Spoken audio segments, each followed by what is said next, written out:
नमस्कार, welcome to achiever academy. एक बार फिर से आप सभी का अचीवर अकेडमी पे स्वागत है। और आज के इस वीडियो में हम करेंगे सीटेट सीडीपी के इंपॉर्टेंट प्रैक्टिस सेट, यानी कि इस प्रैक्टिस सेट में हम वो सवाल लेंगे जो कि आपके एग्जाम में बार बार एग्जाम में पूछे गए, यानी कि most important questions of CDP के हम लोग यहाँ पर कवर करेंगे। इस वीडियो को देखने के बाद आपके एग्जाम में कई क्वेश्चन इस वीडियो से फंसने वाले हैं, तो चलिए शुरुआत करते हैं। सबसे पहला हमारा है अधिगम अधिक सार्थक और प्रभावशाली होता है अगर वह मुख्य रूप से क्या हो, शिक्षा केंद्रित हो, सहपाठियों द्वारा निर्देशित हो, पाठ्य पुस्तक हो या फिर स्वनिर्देशित हो। आपको बताना है इसका सही जवाब। अगर आप जानते हैं सवालों के आंसर तो कमेंट में अपने आंसर देते रहिएगा। तो यहाँ पर हो जाएगा हमारा ऑप्शन नंबर डी, यानी कि स्वनिर्देशित हो। मतलब अधिक सार्थक कब होगा, प्रभावशाली कब होगा, जब वो स्वतः निर्देशित होगा। बच्चा अपने आप जो है उसको स्वतः निर्देशित कर पाएगा। अगला हमारा है निम्नलिखित में से कौन सा स्थूल कौशल यानी कि ग्रॉस मोटर स्किल के उपयोग का उदाहरण है। पहला हमारा है एक पैर पर संतुलन बनाना, दूसरा है मटर से उंगलियों को दबाना, या फिर पन्ने पलटना, या फिर पेंसिल पकड़ना। आपको बताना है कि ग्रॉस मोटर स्किल कौन सी होंगी इनमें से। तो ग्रॉस मोटर स्किल कौन सी होंगी, एक पैर पर संतुलन बनाना। तो ये हमारा पहला वाला बिल्कुल सही हो जाएगा। अगला है प्रश्न नंबर 3। यहाँ पर कहा गया विकासात्मक परिवर्तन किसका परिणाम है। विकासात्मक परिवर्तन किसका परिणाम है। पहला हमारा है आनुवांशिक यानी कि हेरिडिटी, या फिर एनवायरनमेंट परिस्थितियों का, और अनूठा सहयोग मतलब इन दोनों का कॉम्बिनेशन, किसका, एनवायरनमेंट का और हेरिडिटी का। अगला हमारा दूसरा ऑप्शन दिया गया है केवल आनुवांशिक ढांचा पर निर्भर करता है, या फिर केवल सामाजिक सांस्कृतिक कारक पर, या फिर चौथा ऑप्शन हो जाएगा ना ही वंशानुगत पर, ना ही पर्यावरण पर। तो आपको बताना है कि विकासात्मक परिवर्तन किसका परिणाम होता है। तो विकासात्मक परिवर्तन हेरिडिटी और एनवायरनमेंट यानी कि आनुवांशिक और पर्यावरणीय परिस्थितियों का अनूठा संयोग होता है। पहला वाला हमारा बिल्कुल सही हो जाएगा। अगला क्वेश्चन है प्रश्न नंबर 4। यहाँ पर कहा गया पियाजे के अनुसार अधिगम को आसान बनाने के लिए कौन सा कारक महत्वपूर्ण है। पियाजे के अनुसार अधिगम को आसान बनाने के लिए कौन सा कारक महत्वपूर्ण है। तो पहला है हमारा केवल शिक्षा की गतिशीलता, या फिर विविध सामग्रियों का प्रावधान और नवीन अनुभव, या फिर ऑप्शन नंबर सी होगा केवल सकारात्मक पुनर्बलन, या फिर ऑप्शन नंबर डी हो जाएगा हमारा पुरस्कार एवं दंड। आपको बताना है यहाँ पर सही आंसर कौन सा होगा। तो पियाजे के अनुसार अधिगम को आसान बनाने में कौन मदद करता है। तो यहाँ पर हो जाएगा हमारा विविध सामग्रियों का प्रावधान और अनुभव। तो बी वाला हमारा सही हो जाएगा। अगला क्वेश्चन है हमारा प्रश्न नंबर 5। यहाँ पर कहा गया है किस अवस्था में बच्चों को अपने आसपास की दुनिया के बारे में जीववादी एनिमिज्म दृष्टिकोण होता है। पहला हमारा है संवेदी चालक अवस्था, दूसरा है पूर्व संक्रियात्मक अवस्था, या फिर ऑप्शन नंबर सी हो जाएगा मूर्त संक्रियात्मक अवस्था, या फिर ऑप्शन नंबर डी हो जाएगा अमूर्त संक्रियात्मक अवस्था। आपको बताना है यहाँ पर इनमें से सही आंसर कौन सा हो जाएगा। तो यहाँ पर हो जाएगा हमारा पूर्व संक्रियात्मक अवस्था, यानी ऑप्शन नंबर बी। अगला है प्रश्न नंबर 6। यहाँ पर कहा गया है किसके सिद्धांत में भाषा बच्चों के संज्ञानात्मक विकास के महत्वपूर्ण भूमिका निभाती है। आपको बताना है कि किसके सिद्धांत में कि जो है बच्चों की भाषा बच्चों के संज्ञानात्मक विकास में महत्वपूर्ण भूमिका निभाती है। तो पहला है जीन पियाजे, दूसरा ऑप्शन है हमारा वेगोस्की, या फिर कोहेलबर्ग, या ऑप्शन नंबर डी हो जाएगा हार्वर्ड गार्डनर। तो आपको बताना है यहाँ पर कौन सा इसका सही आंसर होगा। तो ये कहा है किसका कथन कहा है, वेगोस्की का। अगला हमारा है प्रश्न नंबर 7। यहाँ पर कहा गया वेगोस्की के अनुसार बच्चे किस प्रकार सीखते हैं। आपको बताना है वेगोस्की के अनुसार बच्चे किस प्रकार सीखते हैं। पहला है हमारा प्रतियोगिताओं द्वारा सीखते हैं, दूसरा है हमारा साथियों के साथ बातचीत करके सीखते हैं, या फिर ऑप्शन नंबर सी है पुरस्कार और दंड से सीखते हैं, रिवार्ड और पनिशमेंट से, या फिर ऑप्शन नंबर डी हो जाएगा हमारा उद्दीपन प्रतिक्रिया द्वारा सीखते हैं। तो वेगोस्की के अनुसार आपको बताना है, वेगोस्की से मतलब एवरग्रीन टॉपिक है, इससे क्वेश्चन आना ही आना होता है। तो यहाँ पर हो जाएगा हमारा ऑप्शन नंबर बी, यानी कि साथियों के साथ बातचीत करके। सीटेट की अदर इंपॉर्टेंट वीडियोज़ में हमारे चैनल पे पड़ी हुई है, एक बार जरूर देखिएगा, जिसमें इंग्लिश की पढ़ा होगी, हिंदी की पढ़ा होगी, प्रॉपर प्लेलिस्ट बनी हुई है। आप जाइए देखिए, आपके एग्जाम में काफ़ी हेल्पफुल रहेंगी वो वीडियो। अगला हमारा है प्रश्न नंबर 8। एक बाल केंद्रित कक्षा में बच्चे कैसे होते हैं। पहला ऑप्शन हमारा निष्क्रिय नकलची होते हैं, या फिर ज्ञान के निर्माण में सक्रिय रूप से लगे हुए, या फिर ऑप्शन नंबर सी हो जाएगा केवल ब्लैक बोर्ड से उत्तर लिखने वाले होते हैं, या फिर चुपचाप सुनने वाले हैं। यहाँ पर कहा गया एक बाल केंद्रित कक्षा में बच्चे कैसे होते हैं, चाइल्ड सेंटर्ड क्लासरूम में कैसे होंगे बच्चे, ज्ञान के निर्माण में सक्रिय रूप से यानी कि एक्टिव रूप से लगे हुए होंगे। ठीक है। अगला हमारा प्रश्न नंबर 9। यहाँ पर कहा गया हार्वर्ड गार्डनर के अनुसार वनस्पतियों और जीवों को पहचानने वाली बुद्धि कैसी होती है। स्थानिक बुद्धि होती है, प्राकृतिक बुद्धि होती है, या फिर संगीतमय बुद्धि होती है, या फिर अंतर व्यक्तित्व बुद्धि होती है। आपको बताना है वनस्पतियों और जीवों को पहचानने वाली वो कैसे होगी, एनवायरनमेंट से रिलेटेड होगी, यानी कि प्रकृतिवादी बुद्धि होगी। हमारा बी वाला बिल्कुल सही हो जाएगा। अगला है प्रश्न नंबर 10। यहाँ पर कहा गया लड़के बुद्धिमान और लड़कियां आज्ञाकारी होती हैं, ये किसका उदाहरण है? पहला ऑप्शन हमारा जेंडर पक्षपात का, या फिर जेंडर स्थिरता का, या फिर जेंडर क्षमता का, या फिर जेंडर समानता का। आपको बताना है लड़के बुद्धिमान और लड़कियां आज्ञाकारी होती हैं, ये किसका हो जाएगा? तो ये जेंडर पक्षपात का पहला वाला हमारा बिल्कुल सही हो जाएगा। अगला ऑप्शन है हमारा सीखने के लिए आकलन को कौन नहीं दर्शाता है? तो पहला ऑप्शन है छात्र अपनी प्रगति पर विचार करते हैं। दूसरा हो जाएगा हमारा शिक्षक रचनात्मक प्रतिक्रिया देते हैं। ऑप्शन नंबर सी हो जाएगा छात्रों के बीच लगातार तुलना करना, या फिर ऑप्शन नंबर डी होगा हमारा सहकर्मी स्वमूल्यांकन करना, मतलब सहकर्मी और स्वमूल्यांकन करना।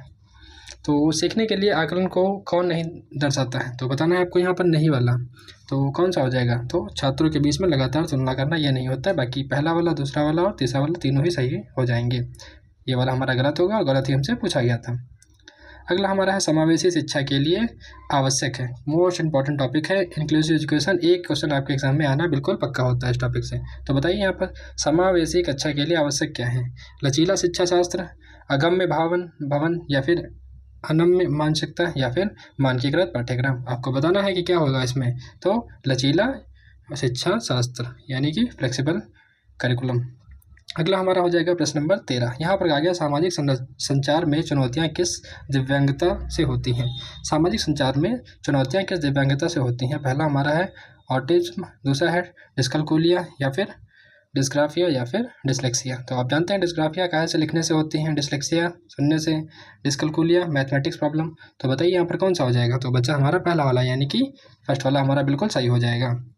अगला हमारा हो जाएगा प्रश्न नंबर 14। अब तक आपने वीडियो को लाइक ना किया हो तो कर दीजिए, चैनल को सब्सक्राइब कर लीजिए और अदर इंपॉर्टेंट वीडियो हैं उनको भी जरूर देखिए, ठीक है। चलिए देखते हैं प्रश्न नंबर 14।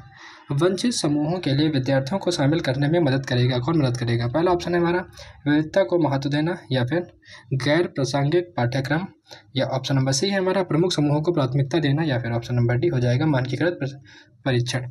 तो बताना है आपको यहाँ पर सही आंसर कौन सा हो जाएगा। वंचित समूह में विद्यार्थियों को शामिल करने में मदद करेगा, तो ये मदद करेगा पहला वाला यानी कि विविधता को महत्व, डाइवर्सिटी को इंपॉर्टेंस देना। अगला हमारा है प्रश्न नंबर 15। यहाँ पर कहा गया दिव्यांगता और समावेशन रणनीति का सही युग्म है। पहला हमारा है, मतलब आपको इधर डिसेबिलिटीज़ दी गई हैं और उनके नाम दिए गए हैं। डिस्कलकुलिया जो कि कैलकुलेटर का उपयोग, अगला है हमारा डिसलेक्सिया जो कि लंबे लिखित कार्य देना, मतलब यहाँ पर आपको बीमारी का नाम दिया गया, यहाँ पर उसके जो है क्या है कैसे इसमें सुधार किया जा सकता है। और तीसरा हमारा दिया गया है श्रवण दोष जो कि है केवल लिखित सामग्री, या फिर चौथा हो जाएगा हमारा दृश्यहानी यानी कि चित्रों वाली किताब। आपको बताना इनमें से सही कौन सा है। तो यहाँ पर जो हमारा सही हो जाएगा पहला वाला यानी कि डिस्कलकुलिया जो कि गणित के प्रॉब्लम से रिलेटेड होता है, कैलकुलेशन करने में दिक्कत होती है, तो वहाँ पर बच्चा क्या करेगा, कैलकुलेटर का उपयोग करेगा। बाकी डिसलेक्सिया लिखित से नहीं होगा, श्रवण का केवल लिखित सामग्री से नहीं होगा, और दृष्टिहीन होगा तो उसे चित्र वाली किताब क्या ही फायदा करेगी। तो ये तीनों ऑप्शन हमारे गलत हो जाएंगे। अगला हमारा है प्रश्न नंबर 16। यहाँ पर कहा गया प्रारंभिक कक्षाओं में बेहतर दृष्टिकोण है। प्रारंभिक कक्षाओं में बेहतर दृष्टिकोण है। पहला है बिना समझे नकल करना, या फिर करके सीखना, या फिर निष्क्रिय सुनना, या चौथा ऑप्शन हो जाएगा हमारा रट कर याद करना। आपको बताना है यहाँ पर सही आंसर कौन सा होगा। प्रारंभिक कक्षाओं में बेहतर दृष्टिकोण होना, तो ये क्या हो जाएगा, करके सीखना वाले पर। ऑप्शन नंबर बी हमारा बिल्कुल सही हो जाएगा। अगला हमारा है प्रश्न नंबर 17। गतिविधियों को सार्थक बनाने के लिए शिक्षक को, पहला ऑप्शन है गतिविधियों को अलग अलग रखना चाहिए, या फिर अस्पष्ट निर्देश देना चाहिए, या फिर ऑप्शन नंबर सी हमारा है संदर्भहीन भावना रखनी चाहिए, या फिर उचित संदर्भ में स्थित करना। कक्षा में गतिविधियों को सार्थक बनाने के लिए शिक्षक को क्या करना चाहिए, शिक्षक को उचित संदर्भ में स्थित करना चाहिए। अगला हमारा है प्रश्न नंबर 18। यहाँ पर कहा गया कौन सी पद्धति शिक्षण अधिगम में सकारात्मक योगदान नहीं देती है। पहला ऑप्शन है हमारा पाठ्य चर्चा अनुकूलन, या फिर अनुभवात्मक शिक्षा, या फिर ऑप्शन नंबर सी हो जाएगा नवाचार, या ऑप्शन नंबर डी हो जाएगा परीक्षा केंद्रित कठोर शिक्षण। यहाँ पर कौन सी पद्धति शिक्षण अधिगम में सकारात्मक पॉजिटिव योगदान नहीं देती है, तो आपको बताना है यहाँ पर कौन सा हो जाएगा। तो जो परीक्षा केंद्रित कठोर शिक्षण होता है ये जो हमारा है डिफिकल्ट टीचिंग, यही जो है नहीं होता है। बाकी ये पाठ्य अनुकूलन, अनुभवात्मक शिक्षा और नवाचार ये तीनों ही कहीं ना कहीं सकारात्मक योगदान देते हैं। अगला हमारा है प्रश्न नंबर 19। यहाँ पर कहा गया शिक्षक को विषय को दैनिक जीवन के अनुभव से जोड़ना चाहिए, क्योंकि पहला ऑप्शन है हमारा बच्चे महत्वपूर्ण अनुभव लेकर आते हैं, दूसरा है बच्चे कुछ नहीं जानते हैं, या फिर किताब भी पर्याप्त हो जाएगा, या चौथा ऑप्शन है परीक्षा ही उद्देश्य है। बताइए शिक्षक को विषय को दैनिक जीवन के अनुभव से क्यों जोड़ना चाहिए, बताइए। तो यहाँ पर हो जाएगा, सभी को बताओगे आंसर कौन सा होगा, बच्चे महत्वपूर्ण अनुभव लेकर आते हैं, पहला वाला हमारा बिल्कुल सही हो जाएगा। अगला हमारा है प्रश्न नंबर 20। यहाँ पर कहा गया स्वमूल्यांकन सेल्फ इवैल्यूएशन और समझ की जांच करने की क्षमता कहलाती है, क्या कहलाती है, विस्मरण कहलाती है, अनुकरण कहलाती है, अधिसंज्ञान कहलाती हैं, या फिर रटना कहलाती हैं। आपको बताना है इसका सही आंसर कौन सा होगा। तो यहाँ पर हमारा ऑप्शन नंबर सी यानी कि अधिसंज्ञान कहलाती हैं। अगला है प्रश्न नंबर 21। यहाँ पर कहा गया बच्चों में भ्रांतियाँ होना, पहला ऑप्शन है इसका असामान्य होता है, या फिर दुर्लभ होता है, या फिर प्राकृतिक और स्वाभाविक होता है, या फिर आपरूपिक होता है। तो ये इसका आंसर आप लोगों को देना है कमेंट सेक्शन में। काफ़ी आसान क्वेश्चन है, उम्मीद है आप सभी लोग इसका आंसर दे पाएंगे। चलते हैं अगले क्वेश्चन की ओर, जो कि है प्रश्न नंबर 22। यहाँ पर कहा गया अधिगम सहायता महसूस करने वाला विद्यार्थी, मतलब अधिगम असहायता महसूस करने वाला विद्यार्थी क्या करता है। पहला ऑप्शन हमारा सीखने में उत्साह दिखाएगा, दूसरा है महारत लक्ष्य अपनाएगा, या फिर प्रदर्शन लक्ष्य अपनाएगा, या फिर ऑप्शन नंबर डी हमारा है शैक्षिक गतिविधियों से अलग हो सकता है। आपको बताना है इनमें से निम्नलिखित में से कौन सा सही आंसर होगा। तो यहाँ पर हो जाएगा हमारा शैक्षिक गतिविधियों से अलग हो सकता है, ऑप्शन नंबर डी बिल्कुल सही हो जाएगा। अगला हमारा है आंतरिक प्रेरणा का उदाहरण है, पहला ऑप्शन है हमारा रुचि के कारण नई भाषा सीखना, या फिर ऑप्शन नंबर बी है नगद इनाम जीतना, या फिर ऑप्शन नंबर सी है पुरस्कार के लिए कार्य करना, या फिर ऑप्शन नंबर डी है प्रशंसा पाने के लिए पढ़ना। आपको बताना है निम्नलिखित में से कौन सा आंसर इसका सही होगा। आंतरिक प्रेरणा का उदाहरण है, कौन सा उदाहरण है, रुचि के कारण नई भाषा सीखना, ये इंटरनल मोटिवेशन का उदाहरण हो जाएगा। अगला हमारा है प्रश्न नंबर 24। अधिगम को प्रभावित करने वाला पर्यावरणीय कारक है, पहला ऑप्शन है हमारा रवैया, दूसरा है प्रेरणा, या फिर व्यक्तित्व, या चौथा हो जाएगा हमारा विद्यालय। यहाँ पर बताना है आपको अधिगम को प्रभावित करने वाला पर्यावरणीय कारण है, यानी कि इन्वायरमेंटल रीज़न है। तो बताइए कौन सा हो जाएगा। तो यहाँ पर हो जाएगा हमारा विद्यालय।